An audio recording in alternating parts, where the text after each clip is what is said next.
اعوذ باللہ من الشیطان الرجیم وبالوالدین احسانا، اور والدین کے ساتھ اچھا سلوک کرو، حسن سلوک کرو، اچھا برتاؤ کرو۔ محترم سامعین کرام، اللہ تبارک و تعالیٰ نے والدین کے ساتھ حسن سلوک اور اچھا برتاؤ کرنے کی قرآن مجید میں جا بجا جو ہے وہ تعلیم دی ہے اور اس کا حکم دیا ہے۔ خاص کر والدین جب بڑھاپے کی عمر کو پہنچ جاتے ہیں تو پھر ان میں کچھ بچپنا پیدا ہو جاتا ہے، ضدی ہو جاتے ہیں بعض اوقات، تو اولاد کو خاص طور پر تاکید کی گئی ہے کہ جب والدین بڑھاپے کی عمر کو پہنچ جائیں تو ان کے سامنے اف تک نہ کہو، یعنی کوئی ایسا کلمہ اور کوئی ایسا رویہ اختیار نہ کرو جو والدین کو ناگوار گزرے۔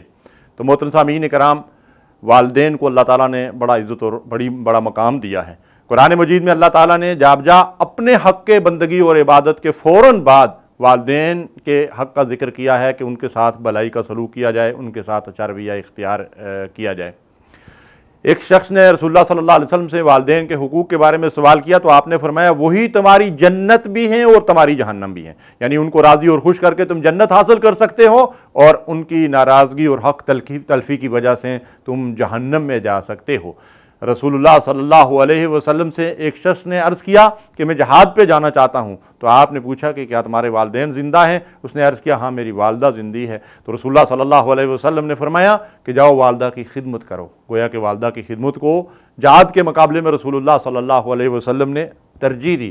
تو محترم سامعین کرام، والدین کے اوپر مال خرچ کرنا، ان کا عزت اور ان کا احترام کرنا، ان کی خدمت کرنا، ان کی ضرورتوں کو پورا کرنا، یہ اولاد کے اوپر فرض عائد ہوتا ہے اور اس کی بڑی اہمیت ہے۔ ہمیں چاہیے کہ والدین کا حق خدمت ادا کرنے کی پوری کوشش کریں۔ اللہم صلی علی سیدنا محمد وعلی آلہ وصحبہ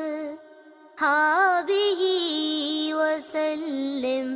اللہم صلی علی سیدنا محمد